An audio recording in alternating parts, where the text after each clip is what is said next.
갈라디아서 4장 말씀입니다. 1절로 7절까지 한 목소리로 같이 읽습니다. 시작. 내가 또 말하노니 유업을 이을 자가 모든 것의 주인이나 어렸을 동안에는 종과 다름이 없어서 그 아버지가 정한 때까지 후견인과 청지기 아래에 있나니 이와 같이 우리도 어렸을 때 이 세상의 초등학문 아래에 있어서 종 노릇하였더니 때가 참에 하나님이 그 아들을 보내사 여자에게서 나게 하시고 율법 아래에 나게 하신 것은 율법 아래에 있는 자들을 속량하시고 우리로 아들의 명분을 얻게 하려 하심이라. 너희가 아들이므로 하나님이 그 아들의 영을 우리 마음 가운데 보내사 아빠 아버지라 부르게 하셨느니라. 그러므로 내가 이후로는 종이 아니요 아들이니 아들이면 하나님으로 말미암아 유업을 받을 자니라. 아멘. 이 땅 가운데 예수님께서 오셔서 제자들이 기도를 가르쳐 달라고 부탁합니다. 기도 왜 안 했겠어요? 늘 기도하는 사람들이죠. 그럼에도 불구하고 그 흔한 유대인들의 기도, 또 혹은 중언부언하는 이방인들의 기도와는 다른 주님의 기도를 기대하면서 기도 좀 가르쳐 주세요. 그렇게 부탁했을 때 주님께서 기도를 가르쳐 주십니다. 주님이 가르쳐 주신 기도, 줄여서 우리는 주기도문이라고 하지만 기도는 어떻게 시작이 됩니까? 하늘에 계신 우리 아버지여로 시작이 되죠. 아버지여, 아버지. 헬라 원어를 보면 파테르라고 되어 있지만 그래서 우리가 father라고 부른 것 같지만 아니요. 예수님께 쓰셨던 그 당시 언어 아람어로는 아빠라고 되어 있습니다. 아바. 아바 아버지예요. 그래요. 하나님께 우리가 기도로 나아가면서 첫 번째 부르는 호칭이 아빠라는 것입니다. 아빠. 구약 시대에도 하나님을 아버지로 표현하는 그런 묘사가 있습니다. 구약 성경 전체를 통틀어서 한 15번 정도 하나님을 아버지라고 부르지만 그러나 그건 이스라엘 백성 전체와 하나님과의 관계를 설정하는 그런 단어예요. 그래서 한 개인이 기도 중에 하나님을 아빠라고 지극히 사적이고 지극히 쓰기 어려운 그런 호칭을 하나님께 부르라고 가르치신 건 예수님이 처음입니다. 예수님께서는 어떻게 기도하는데 하나님을 아빠라고 부르라고 하실 수 있습니까? 그분은 이 땅에 어쩌면 하나님이 누군지를 그 본질을 놓쳐버린 유대 땅에 와서 하나님이 다시 누구신지를 가장 정확히 알려주고 계신 것이죠. 그래요. 하나님은 아빠가 되십니다. 아빠. 우리는 어리면 얼마나 어릴까요? 이 나이가 되면 좀 알 것 같습니까? 아무것도 모르는 사람들이에요. 우린 정말 아이보다도 더 아이와 같은 사람들입니다. 그래서 하나님을 아빠라고 부른다고 하는 것은 우리를 종교의 길로 몰아가지 않습니다. 하나님을 그 수많은 형식과 절차 속에서 그 거대한 종교 의식으로 만들어버린 그 유대교 속에서 숨이 갑갑하고 목이 졸린 유대인 백성들을 다시 불러내셔서 하나님은 아빠야, 아빠라고 말씀해 주시는 것이죠. 아빠가 종교입니까? 아빠가 종교가 될 수 있습니까? 여러분, 우리 오늘 이 자녀들이 각자 아빠를 종교로 믿고 있습니까? 아니잖아요. 그래, 하나님을 우리가 아빠로 만난다는 것, 그게 구원의 본질이라는 것입니다. 구원이란 무엇입니까? 하나님께서 먼저 택하시고 부르셨어요. 하나님께서 부르셨기 때문에 우리가 돌이켜서 그분을 바라보고 그리고 그분께서 바라본 돌이킨 우리를 용서하시고 죄 없다 하시고 그렇게 우리를 거듭나게 하셨습니다. 거듭나서 뭐 하자는 겁니까? 거듭나서 뭘 어떻게 하고 살자는 겁니까? 거듭난 인생이란 하늘의 생명으로 우리가 거듭났다는 것은 이제 하나님을 아빠로 만난다는 거예요. 아빠로. 저는 하나님을 이 아빠로 만난다는 것에 대한 우리의 믿음의 기초가 절대로 흔들리지 않게 되기를 바랍니다. 사도 요한도 그렇게 선언합니다. 영접하는 자, 곧 그 이름을 믿는 자들에게는 하나님의 자녀가 되는 권세를 주셨다고 말합니다. 그리고 기본적으로 우리는 예수님을 통해서 우리는 하나님의 자녀로 거듭난 것을 경험하는 것이고 중생이란 거듭남이고 그리고 이 양자됨이란 거듭난 삶의 본질이라는 것이죠. 이제 더 이상 우리가 하인이나 종이나 심부름꾼이 아니라 아들의 신분을 갖게 되었다는 것입니다. 왜 사도 바울에게 이게 중요할까요? 그는 이 단어, 아들됨의 단어를 조금 더 로마 법의 적절한 단어를 찾아서 그는 양자됨, 어답션, 양자된다는 그런 표현을 이렇게 찾아냈을까요? 어쩌면 그 자신이 적자가 아니었기 때문일지도 모르죠. 그는 예수님을 직접 따라가지 않았습니다. 예수님께서 12제자를 부를 때 사도 바울을 부른 건 아니잖아요. 사도 바울은 예수님이 따르라, 나를 따르라 해서 따라 나선 사람이 아니에요. 아니요, 그는 예수님 따라 나선 사람들을 잡으러 다니는 사람이에요. 그는 누구보다도 예수를 그리스도라고 하는 것을 견디지 못한 사람입니다. 어떻게 예수를 메시아라고 할 수 있나? 그게 너무 분해서, 그게 너무 화가 나서, 그게 너무 하나님을 모독하는 일이어서 스스로 체포영장을 받아서 크리스찬 잡으러 다니는 사람 아닙니까? 그래 다메섹에서 주님을 직접 만났습니다. 예수님께서 태양보다 더 밝은 빛으로 그를 부르십니다. 사울아 사울아 왜 내가 나를 핍박하느냐? 그러나 아마 이 질문을 이해할 수 없었을 거예요. 내가 언제 예수님을 핍박했습니까? 내가 예수님을 언제 친히 한번 만난 적이 있습니까? 내가 예수님과 얼굴을 맞대고 내가 한번 얘기 나눠본 적이 있습니까? 제가 예수님을 어떻게 핍박했다는 것입니까? 그리고 그런 눈이 멀었다가 눈을 다시 쓰는 그 과정을 통해서 도대체 예수님은 누구신가에 대한 그런 진지한 질문을 사도 바울보다 많이 한 사람이 없을 거예요. 그리고 그는 그리스도와 예수님과 크리스찬과의 관계는 도대체 어떤 건가? 도대체 구약이 말하는 야훼 하나님과 예수님은 어떤 관계인가? 그는 그 모든 질문에 대해서 누구보다도 깊이 탐구했을 것이고 깊이 질문하고 또 질문하면서 이 모든 질문에 대한 그 나름대로의 깨달음이 바로 바울 신학이 된 것이고 신학 성경 3분의 1이 넘는 서신서가 된 것이죠. 저는 여러분들도 도대체 예수님이 누구신가? 예수 믿는다는 게 뭔가? 구원받았다는데 나는 무슨 삶을 살아야 하는가? 여기에 대한 그런 깊고 진지한 질문이 있게 되기를 바랍니다. 그냥 남들 따라다니면서 그냥 교회 간다니까 교회 가고 그냥 이 사람 저 사람 얼굴이나 보고 왔다 갔다 하는 그런 게 아니라 정말 예수님을 내가 만나러 갔다면 도대체 예수님은 누구시길래 나는 그분을 일생 따르기로 결단하는 삶인가? 나는 그분이 구원해 주셨다는데 그 구원의 본질은 뭔가? 내가 거듭났다면 거듭난 삶은 어떻게 도대체 살아내야 하는가? 그걸 우리가 진지하게 고민하지 않으면 전혀 달라지지 않아요. 머릿속에 지식으로만 그친다면 무슨 변화가 있습니까? 10년, 20년 세월만 보냈지 크리스천들이 뭐가 달라져요? 교회 숫자만 늘어났지 교회가 뭐가 달라집니까? 교회가 아니라도 할 수 있는 일들, 세상이 얼마나 더 잘할 수 있는 일들이 있는데 그 일들을 교회가 흉내내면서 무슨 세상에 감동을 주는 것입니까? 저는 우리가 구원이 얼마나 가치 있는 것인지 모르길래 구원받은 삶의 본질이 어떤 것인지 모르기 때문에 우리는 구원에 관심이 없는 사람들과 하등 차이가 없이 살아가는 것이죠. 정말 우리가 구원받은 것이 진정한 가치가 무엇이라면 얼마나 소중한 것이 그 가치를 정말 절절히 깨닫는다면 우리는 절대 구원 모르는 사람이나 구원받지 않은 사람이나 하나님이 없다고 하는 사람들과는 다를 수밖에 없는 삶을 살 거예요.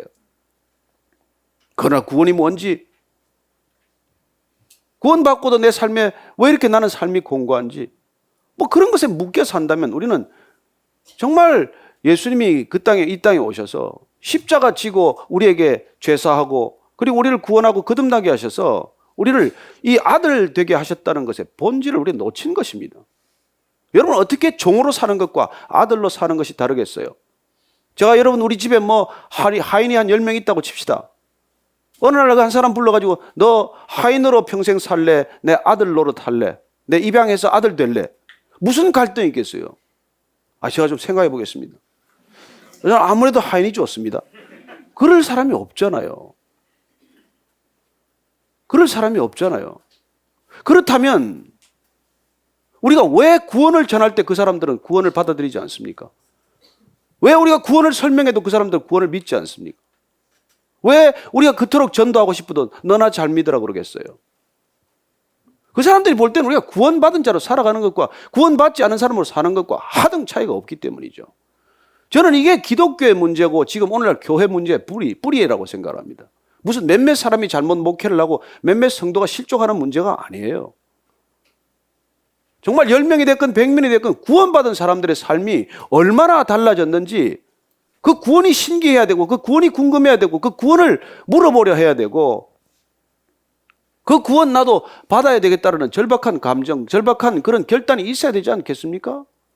저와 여러분을 보고 그런 마음의 심경에 변화가 있어야 되지 않겠어요? 아니, 그들을 변화시키기 위해서 우리가 무슨 뭐 그렇게 흉내 내자는 게 아니에요. 우리가 없는 걸 무슨 드러내서 보이려고자 자랑하고자 하는 게 아니에요. 우리가 받은 구원이 정말로 우리가 이 땅에 무슨 금은 부화보다도 그게 가치 있는 것이라면, 그게 이 육신의 생명을 버리더라도 그것보다도 더 가치 있는 것이라면 우리의 삶이 어떻게 구별된 삶이 되지 않을 수 있겠어요? 제가 이 구원에 관한 얘기를, 이 말씀을 다시 우리가 이렇게 계속해서 나누고자 하는 이유는 바로 그 때문이에요. 구원을 누가 모릅니까? 구원 누가 안 받았다고 생각을 하겠어요? 그러나 구원받은 삶이 구원받지 않은 삶과 어떻게 다른 삶인지에 대해서 이렇게 우리가 무심하다면은, 저는 구원에 대한 얘기를 죽는 날까지 해도 모자랄 거라고 생각을 해요. 그래서 오늘 우리가 이 지금 구원에 관한 사도 바울이 픽업한 구원의 본질, 이 양자됨이라고 하는 것, 어답션, 이걸 우리가 한 번 더 깊이 살펴보자는 것이죠. 그 자신이, 나는 비록 예수님께서 나를 따라오라고 부른 그런 제자는 아니지만 너 왜 나를 핍박하느냐고 그렇게 물으시는 예수님을 만났을 때 그 자신이 온전히 거듭남을 경험했고, 그리고 내가 신분이 이렇게 바뀌었구나. 그런 10여 년간 그렇게 갈등하고 고민하면서 자기의 신분이 무엇에서 무엇으로 바뀌었는지, 내가 예수님을 만나기 전과 예수님을 만난 이유는 어떤 신분의 그런 드라마틱한 변화가 일어났는지, 거기에 대한 깊은 성찰과 통찰 때문에 그는 전혀 다른 삶을 사시기 시작하는 것이죠. 얼마나 심각한, 얼마나 어렵고 힘든 고난을 자청하고 겪었겠어요. 그래서 오늘 이 사도 바울이 도대체 이 편지를 쓰게 된, 갈라디아서를 쓰게 된 배경은 그렇습니다. 유대인들 중에서 예수님을 믿게 된 사람들이 예수님을 믿고 나서도 유대인들이 하는 것처럼 해야 된다고 자꾸 주장을 하는 거예요. 그걸 주데아이저라고 부릅니다. 유대주의자들이라고 번역을 해요. 그들은 예수님을 믿지만, 그러나 모세의 율법대로 해야 된다. 그러니 너희들도 할례를 받아야 되고 안식일 지켜야 되고 그 율법을 지켜야 된다라고 자꾸 주장하기 시작하자, 그러면 예수님의 구원이란 무엇이며 믿음으로 구원받았다는 것은 어떤 건가에 대한 충돌이 일어나기 시작을 한 것이죠. 그래서 어떻게 보면 사도 바울은 흥분한 겁니다. 지금 흥분한 상태예요. 도대체 예수님이 어떻게 해서 구원을 받기에 이르는데 다시 유대인들의 유대인들의 멍에를 또 매라고 얘기하는 것이냐, 그런 것이죠. 일껏 예수님께서 십자가 지심으로 인간에게 무어진 그 무거운 종의 멍에를 풀어주셨는데 다시 그걸 매라고 하는 게 말이나 되냐 도대체, 그 얘기죠. 그래서 오늘 우리가 읽은 본문 말씀 앞에 다시 3장 23절로 27절까지를 한 번 더 읽어보십시다. 뭐라고 하시는지 시작.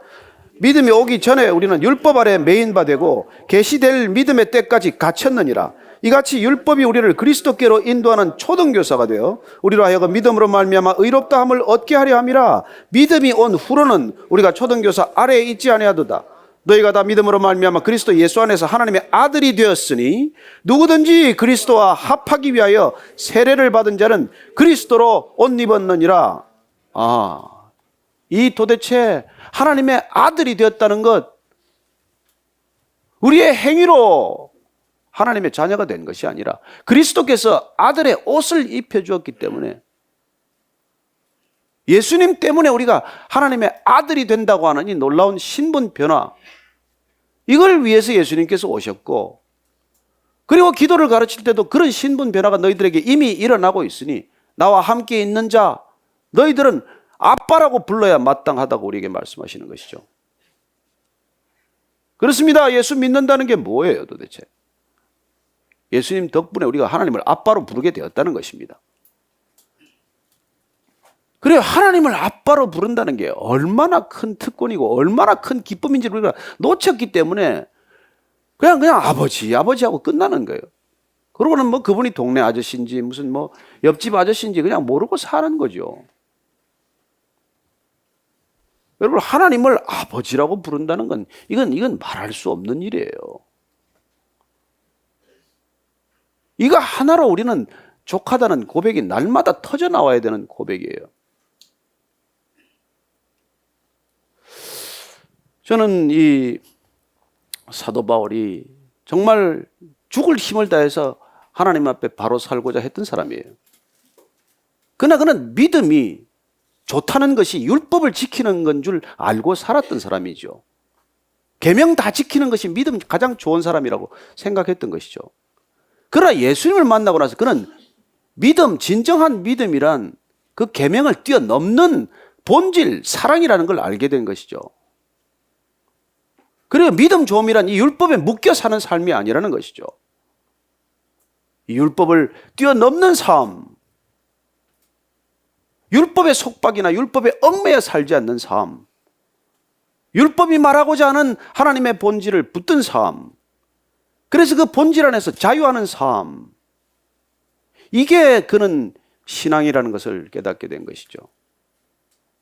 그래서 그는 종교의 길이란 그건 종의 멍에를 매는 길이구나.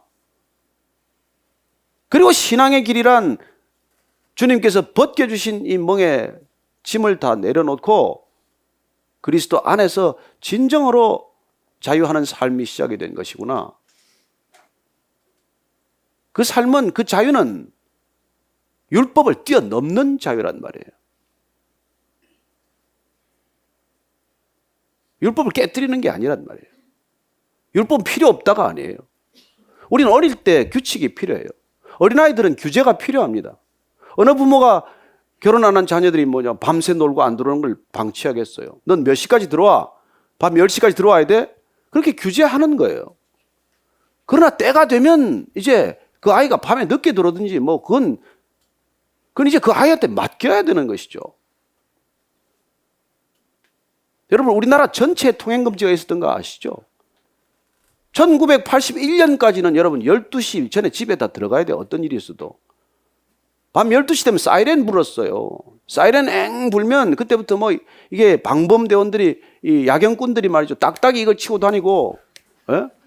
그리고 이제 골목마다 호랑이 소리가 들려요. 술 취한 사람하고 경찰관들하고 쫓기는 이제 실랑이가 시작이 되는 거예요. 그러면 호랑이 불고 섞어라 이러고 붙들리면 이제 그 파출소나 유치장에 들어가요. 경찰서 유치장에 가서 밤 새우고 즉결 심판에 넘겨졌어요. 여러분, 그런 시대를 우리가 살았습니다. 밤 12시 이후에는 못 다녔어요. 그것뿐입니까? 젊은 사람들 머리 길면 장발이라고 바리깡 가지고 현장에서 밀어버렸어요. 경찰관이. 치마 이런 거 좀 짧게 입고 다니면 치마 길이 재고, 우리가 그런 시대를 살았어요. 지금 젊은 사람들 이해가 되겠습니까? 이해가 안 되죠. 왜? 우리 사회가 볼륨이 커졌으니까. 그만큼 우리 사회가 이제 성숙했으니까. 그래서 우리가 1982년 1월 5일에 통행금지가 이제 해제됐어요. 그리고는 이제 그날 밤에 사람들 다 나온 것이죠. 아무 일 없이 밤에 다 나온 거예요. 그러나 통행금지가 해제되었다고 해서 그때부터 지금까지 밤마다 돌아다니는 사람이 있습니까? 없잖아요. 그렇게 통행금지를 풀었지만 이제 자율적으로 내가 아침에 새벽 예배를 가는 사람은 밤에 어쨌건 9시간 10시간 잘 것이고, 또 밤에 밤샘 근무를 해야 되는 사람이거나 철야 기도를 하는 사람은 어떻게 보면 밤을 새웠다가 새벽녘에나 또 그런 두려워하지 않고 경찰관을 피해 다니지 않고 집으로 자유롭게 떳떳하게 갈 수 있는 그런 시대가 된 거예요. 예수님께서 이 땅에 오셔서 통행금지 폐지하러 왔다 이렇게 말씀드리는 건 좀 이상한 그런 비유가 될지 모르겠지만, 그래 한 시대가 끝나고 새 시대가 시작이 되었다는 것입니다. 통행금지 시대가 끝나고 통행금지 해제 시대가 시작된 것처럼 예수님께서 그 전에는 하나님께서 우리에게 율법을 주셔서 율법이 없으면 죄가 죄인 줄도 모르기 때문에 그 율법을 지키는 것을 훈련시키셨지만, 때가 이름에 그 아들을 보내서 율법을 예수님의 사랑으로 완성케 하시고 율법을 뛰어넘는 삶, 율법의 규제에 묶이지 않는 삶, 율법의 본질을 넉넉히 이기고 그걸 초월하는 사랑의 삶을 우리에게 보여주시고 들려주시고 우리를 그 길로 인도하시기 위해서 오셨다는 거예요. 이걸 사도 바울이 절절히 이게 우리에게 설명하고 싶은 것이죠.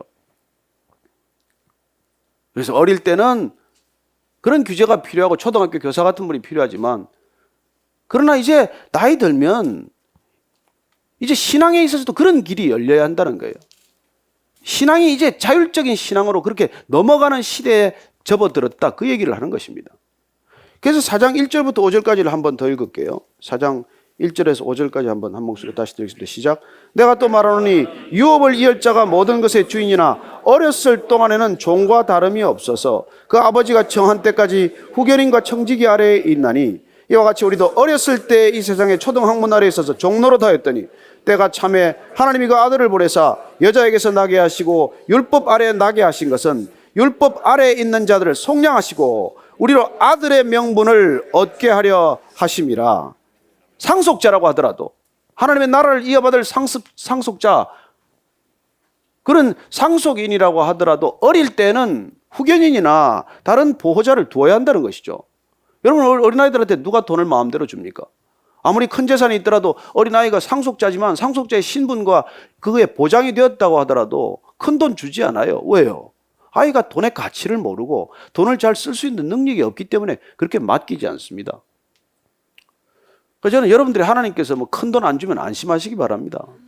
난 뭐 그런 능력이 없나 보다 그렇게 생각하면 돼요. 억울하십니까?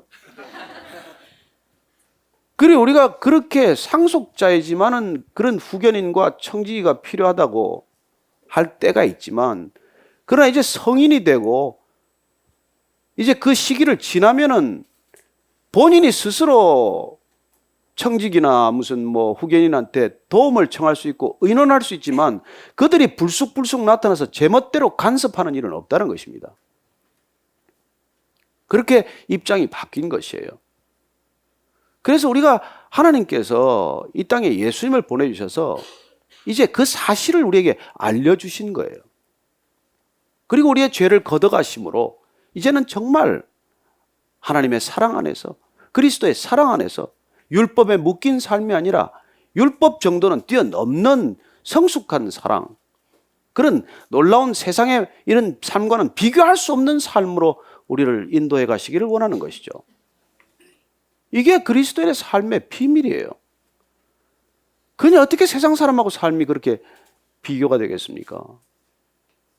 저는 여러분들이 그 하나님의 상속을 받는다는 것, 그런 유업을 받는다는 그 놀라운 기대와 기쁨 때문에 얼굴이 항상 저는 여러분들이 밝아야 한다고 믿습니다. 지금 잠깐 밝으려고 그렇게 애쓰지 마시고 항상 어디를 가나, 언제 어디서나 누구를 만나나 여러분들 얼굴 안에 나는 상속자 이렇게 써가지고 다녀야 되는 거예요. 그러니 종으로 사는 사람하고는 우리가 다른 삶을 살았단 말이에요. 그리고 우리가 자유인으로 이제 부름받았기 때문에 종으로 있는 사람들에게 내 신분이 무엇인지를 가르쳐주는, 알려주는 인생이 시작이 되었다는 것이죠. 그래서 예수님께서 우리를 먼저 부르셔서 우리를 먼저 자유케 하시고 우리를 먼저 상속자로 삼으신 것이죠. 그래서 그분은 종으로 일부러 오셨어요. 종된 우리에게 다가오기 위해서. 그걸 우리는 성육신이라고 하지 않습니까? 그분이 하늘 보좌를 버리고 이 땅에 종으로 오셔서 종들에게 다가오셔서 종들의 삶을 그분께서 청산케 하신 것이죠. 저는 이 놀라운 예수님의 사랑이 우리에게 느껴지게 되기를 바랍니다. 그럴 때 말이죠, 우리는 어떻게 되는지를 한번 보십시다. 6절 말씀입니다. 시작. 너희가 아들이므로 하나님이 그 아들의 영을 우리 마음 가운데 보내사 아빠, 아버지라고 부르게 하셨느니라. 그래서 아들의 명분, 아들의 이 권세를 주시기 위해서 이제 더 이상 종에 묶여 있지 말아라. 그래서 아들의 영으로 우리의 영적인 변화가 일어나는 삶이에요. 여러분, 크리스찬이라는 게 왜 이해가 되지 않는 거니까 영이 바뀌어야 한다는 사실을 무시하기 때문에 그래요. 우리는 영적으로 거듭난 사람들이기 때문에 영적인 변화를 경험하게 되면 더 이상 우리가 종의 신분에 머물러 있는 것이 아니라 하나님을 아빠라고 부르기 시작하고 하나님을 아버지라고 자연스럽게 부르기 시작하는 거예요. 여러분, 이 세상의 가장 큰 상실감은 아빠를 경험하지 못하는 것입니다. 고아가 왜 슬픕니까? 고아들에게 왜 슬픔이 많고 한이 많겠어요? 아버지를 아버지로 불러보지 못하고 또 아버지를 아빠라고 친근하게 불러보지 못하고 어머니를 어머니라고 부르지 못하고 어머니를 엄마라고 진심을 다해 불러보지 못했기 때문에 평생 그 한이 서려 있는 거예요. 그 아이들이 언제 회복이 됩니까? 정말 좋은 부모를 만나서 입양되면 그런 아픔에서 벗어나기 시작하는 것이죠. 그래서 입양이란 그렇게 중요한 거예요. 제가 예수 믿고 나서 참 입양을 좀 해야 되겠는데, 그래서 입양을 하려고 그렇게 기도를 하고 제 아내한테 어느 날 부탁을 했어요. 여보, 우리도 입양을 한번 해야 되지 않겠니? 제 아내가 펄쩍 뛰어요. 당신 이때까지 아들 둘이 클 때까지 한 번도 아들 안 주지도 안 하고, 이게 한번, 그 기저귀 한 번 안 갈아줘 놓고, 무슨 낯으로 그걸 지금 아이들 입양하라 그러냐. 그래서 제가 할 말이 없었어요. 사실이니까. 근데 어쨌건 우리가 정말 이 입양을 통해서 아이들이 그렇게 바뀌는 것이죠. 미국 워싱턴 주에 하원 의원도 지내고 상원 의원도 지낸 신호범 의원이 16살 때 입양이 되었어요. 여기서 정말 어렵게 살았던 그런 소년이었습니다. 그 땅에 가서 정말 아버지를 경험하고 어머니를 경험하고, 그런데도 불구하고 마음 한켠에 조금씩 이렇게 미흡함이 있었어요. 자기가 뭔지 그걸 곰곰 들여다보니까, 아하, 친자녀들은 심하게 나무라는데 본인은 그렇게 안 나무라더라는 거예요. 그게 마음에 또 상처가 되더라는 거예요. 왜 자기 자녀는 그렇게 혹독하게 나무라는데 나는 왜 눈치를 보고 안 나무라나? 그래서 어느 날 그 얘기를 드렸다는 거예요. 저도 그렇게 꽃같이 호되게 나무라 주십시오. 그렇게 나무랄 때 본인이 정말 자녀가 되었다, 그런 느낌을 갖게 되었다는 겁니다. 저는 아버지가 그 나무람 속에 사랑이 있다는 걸 우리가 알 때, 그때 우리가 정말 자녀가 되는 것이죠. 여러분, 친자녀라면 야단 맞습니다. 그러나 종이 야단 맞는 것과는 느낌이 다르잖아요. 종은 그래서 눈치를 보고 두려워하는 것입니다. 그래서 아버지가 자녀들 두려워하게 만들어서는 안 돼요. 내가 너를 사랑하기 때문에 나무를 한다는 게 신뢰관계가 생겨야 되는 것이죠. 여러분, 나무가 뿌리가 깊으면 바람이 아무리 흔들려도 넘어지지 않습니다. 아버지와 아들 간의 관계가 뿌리 깊으시, 그렇게 뿌리가 깊으면 그렇게 야단친다고 관계가 끊어지거나 흔들리지 않아요. 그 뿌리 깊은 관계가 형성되기 전에 아이들을 심하게 나무라거나 하면 관계가 어려워지죠. 그러나 어쨌건 하나님께서는 우리에게 부모라는 대리자를 통해서 하나님의 사랑이 어떤 것인지, 하나님의 자녀됨이 어떤 것인지를 충분히 경험하게 하시는 것입니다. 그래서 이 땅에 부모가 너무 중요해요. 부모로부터 사랑을 경험하지 못하면 하나님의 사랑을 느끼기가 아주 어렵습니다.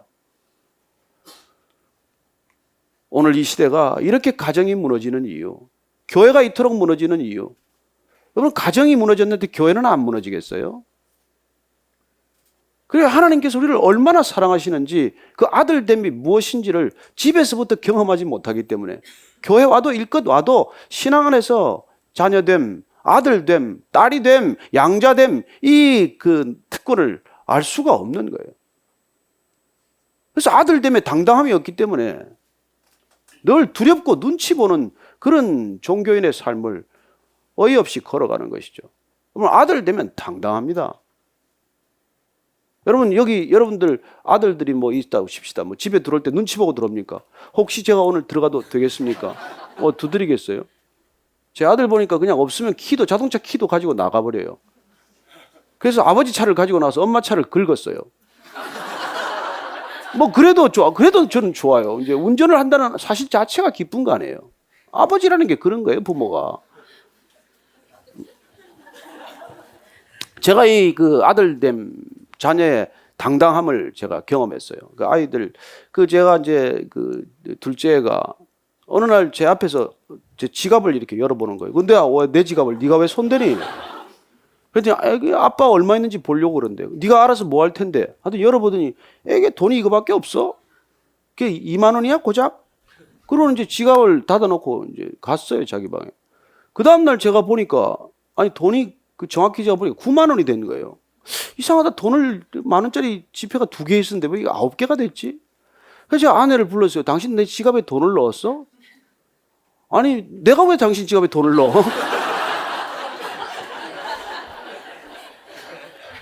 아니, 우리 아들이 제가 용돈 준 걸 모아놨다가 아버지가 돈이 없다고 생각을 하고 자기 돈을 내 지갑에 넣은 거예요. 제가 그날 크게 깨달았습니다. 다 내 돈이에요, 물론. 간 돈은 다. 그렇지만은, 이 아이가 아빠한테 대한 신뢰가 있구나. 자기가 필요할 때마다 나한테 받아 쓸 수 있기 때문에 자기 건 내게 구분이 없구나. 그리고 자기 거라고 생각하는 걸 나한테 기꺼이 그걸 줄 수 있구나. 이게 건강한 아버지와 아들 간의 관계구나. 그리고 제가 또 크게 깨달은 게 있어요. 절대 아내의 영과 아들의 영은 다릅니다. 같을 수가 없어요.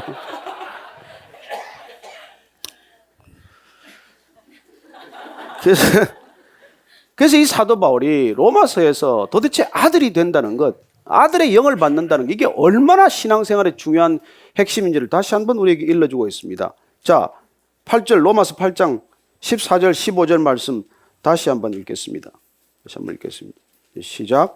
무릇 하나님의 영으로 인도함을 받는 사람은 곧 하나님의 아들이라. 너희는 다시 무서워하는 종의 영을 받지 아니하고 양자의 영을 받았으므로 우리가 아빠 아버지라고 부르짖느니라. 하나님의 영으로 인도함을 받는 사람이 곧 하나님의 아들입니다. 그래서 우리가 아들의 영을 받고 나면 하나님을 거침없이 아빠라고 부르는 거예요. 그 아버지라고 부르는 것이 스스럼 없이 주저하지 않고 그냥 아빠를 막 부르는 것이죠. 여러분, 세상에는 부를 이름이 없어서 슬픈 거예요. 세상 사람들은 하나님을 아빠라고 부를 수 없기 때문에 외로운 것입니다. 그래서 가져도 슬프고 가져도 목마르고 가져도 불안해요. 그러나 여러분들이 하나님을 아빠로 만나기 시작하면 비록 가진 건 없어도 내 손에 보이는 건 없고 증거는 없어도 불안하지 않아요. 마치 제 아이가 그렇게 돈을 주고도 아무 불안이 없는 것과 마찬가지예요. 그 아이가 싱가포르에 갔더니 싱가포르에 이제 가서 조금 뭐 있는 동안에 저희 부부가 또 갔어요. 갔더니 또 이번에도 또 싱가포르 달러를 자기 엄마한테 50불씩을 또 갈라줘요. 현지 돈이 없지. 아니 그 아들 자랑하는 게 아니에요. 아는 게 여러분들이 그렇게 되라는 것도 아니에요. 될 가능성도 희박해요. 그렇지만 우리가 정말 아버지를 사랑하고 그러면 아버지께로부터 다 받은 것이기 때문에 아버지께 돌려드리는 게 어렵지 않아요. 왜 저는 여러분들 신앙의 기쁨이 없습니까? 왜 계속 불안하고 그렇게 목마릅니까? 여러분 주어보십시오. 아낌없이 아버지한테 되돌려 줘보십시오. 얼마나 큰 기쁨을 맛보는지 몰라요. 여러분들의 삶은 지평이 달라질 것이고 삶의 퀄리티는 비교할 수 없는 퀄리티가 될 거예요. 그게 신앙의 이 본질이라는 것입니다. 저는 오늘 사도 바울이 우리의 구원의 핵심인 이 양자됨, 이 단어를 픽업을 해서 우리 신앙이 정말 종의 영에 머무르지 않고 늘 두려워하고 늘 하나님을 무서운 아버지로 경험을 하고 뭐 조금만 하면 나한테 또 야단 맞았나, 뭐 조금만 하면은 이거 지난번에 헌금 좀 안 했더니 차가 긁혔나, 이런 그런 차원에 우리가 머물러 있지 말라는 거예요. 늘 두렵게 하고 우리를 늘 힘들게 하고 늘 그냥 그만두할까 보다, 그냥 그만 살까 보다, 그만 내쫓아 버릴까 보다, 이런 생각이 드는 우리를 붙들어서 정말 다시 한번 주의 사랑에 확인하게 하고 그 사랑에 그렇게 붙들린 바, 메인 바 되게 하는 그 영이 바로 아버지의 영이라는 거예요. 그게 우리 아들에게 주어진 영이라는 것입니다. 저는 여러분들이 그 영 때문에 기쁨을 감추지 못할 수 있게 되길 바랍니다. 그래서 우리 이 바울 선생께서 갈라디아서 5장 말씀에 가면 이렇게 아버지의 영을 받았으면 어떻게 살라고 말씀하시는지 5장 13절 말씀 한번 다시 읽겠습니다. 시작. 형제들아, 너희가 자유를 위하여 부르심을 입었으니 그러나 그 자유로 육체의 기회를 삼지 말고 오직 사랑으로 서로 종로로 타라. 아하, 보십시오. 우리는 종에서 자유인이 되었어요. 그런데 자유인이 되었음에도 불구하고 하나님 안에서 자유인이 되었기 때문에 다시 피차 서로 종로로 타라는 거예요. 여러분, 세상에는 자유인을 경험하지 못한 평생의 종이 있고 하나님의 자유인을 경험한 아들 된 종로로 타는 사람이 있다는 것입니다. 크리스찬이라는 어떤 사람입니까? 이미 자유인이지만은 이제 사랑하기 때문에 종노릇이 어렵지 않은 사람이 된 사람들이에요. 그래서 우리는 선교지도 가고 우리는 그래서 낮은 곳으로 가고 더 이상 대접에 목마르지 않은 사람들이 된 것입니다. 여러분, 구원이란 하나님께서 인간을 대접할 수 있는 최고의 대접이에요. 그 대접을 경험한 사람은 인간의 대접에 목마르지 않습니다. 사람들이 나를 알아주냐 알아주지 않냐, 나를 어떻게 대접하냐, 여기에 우리가 서운해하거나 묶이지 않는다는 것입니다. 여러분, 구원이란 하나님이 인간을 대접하는 가장 고귀한 방법이에요. 그리고 우리에게 아들의 영을 보내준다는 것보다 더 큰 환대는 없습니다. 그런 환대를 받고 나면 사람의 환대에 목매달지 않는다는 거예요. 그래서 여러분 교회 나와서 무슨 시험 들었네 그런 소리 사실 그 종의 영 받은 사람이에요. 종의 영을 받으면 다 삐치고 섭섭해요. 그래서 불만이 많아요. 교회를 다녀도 만족이 없어요. 기쁨이 없어요. 뭐든지 다 눈에 걸려요. 여전히 종의 영에 묶여 있기 때문에. 그러나 우리가 아들의 영을 받고 하나님 안에서 그리스도 안에서 우리가 정말 기쁨을 누리기 시작을 하면 그게 뭐 그렇게 대수예요? 중요해요. 그렇게 해서 우리는 정말 주님께서 너희는 가라 그러는 곳까지 가는 거예요. 이 땅에 그렇게 온 사람들 때문에 우리가 이런 예배를 드리고 있는 거예요. 어제 우리가 통독 섬김이들 그 섬기는 분들하고 같이 양화진 선교사 묘원에 갔다 왔습니다만 거기 묘원에 그 비명들 보십시오.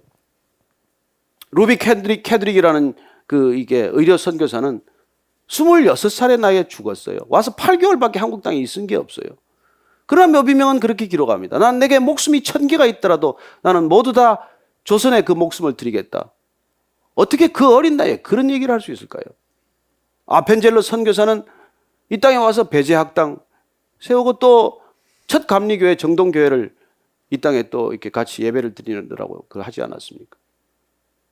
그러나 그분이 성경 번역에도 관심이 많았기 때문에 목포에 성경 번역 회의하러 가셨어요. 가다가 배가 충돌해가지고 배가 빠졌습니다. 본인은 헤엄쳐 나왔어요. 나오다가 보니까 자기를 통역해준 그 한국 학생이 못 빠져나온 것을 알고 그 학생 또 구하러 갔다가 그냥 결국 헤어나오지 못했죠. 그렇게 일생을 마칩니다. 그 선교사 모임에 있는 유일한 소다 가이치라는 일본인은 이 땅에 그 선교사 묘역에 있는 단 유일한 일본인이지만은 1921년에 와서 해방될 때까지 이 땅에 1000여 명의 아이들을 고아들을 돌보았습니다. 다 사실 입양한 것이죠. 부모 없는 아이들, 그 슬픔의 아이들을 다 본인이 입양을 한 것이죠. 물론 해방 후에 돌아갔다가 다시 1961년인가 한경직 목사님 초청을 받고 이 땅에 와서 영락 보리논인가에서 끝까지 이 땅에 그 고아들, 어린아이들을 돌보다가 갔습니다. 왜요? 본인이 하나님께 입양된 걸 알았기 때문에. 고아처럼 살다가 내어버려진 것처럼 살다가 이 땅에 아무 소망 없이 살아가다가 주님 안에서 주님 만나서 내가 하나님의 아들 되었구나, 딸 되었구나, 자녀 되었구나. 그렇게 입양을 되고 나니 이 세상에 부모 없이 살아가는 아이들, 부모의 사랑받지 못하고 살아가는 아이들, 장애인들, 또 뭐 이렇게 집 나간 아이들, 10대 방황하는 아이들, 이런 아이들이 눈에 밟히기 시작하는 것이죠. 그리고 하나님께서는 각자에게 그런 마음을 주실 것입니다. 왜요? 우리가 하나님께 양자 되었기 때문이에요. 여러분, 구원이란 무엇입니까? 호적 없다가 호적 생기는 일이에요. 구원이란 무엇입니까? 예수님 때문에 우리가 하나님을 아빠라고 부르게 된 삶입니다. 구원받은 삶이란 무엇입니까?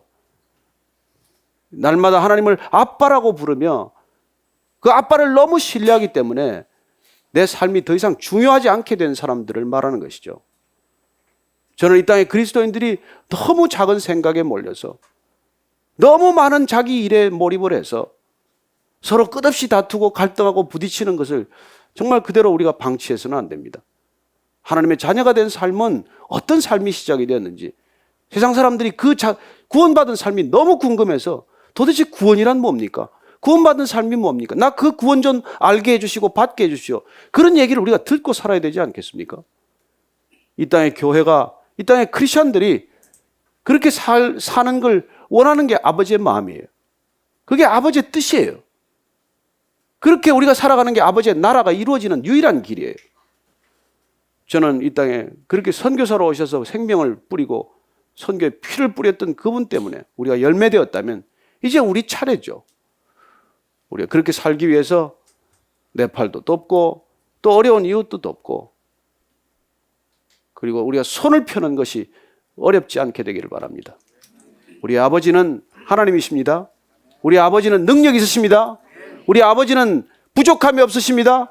능력 주시는 자 안에서 여러분들 능치 못할 일이 없음을 날마다 고백하게 되기를 바랍니다.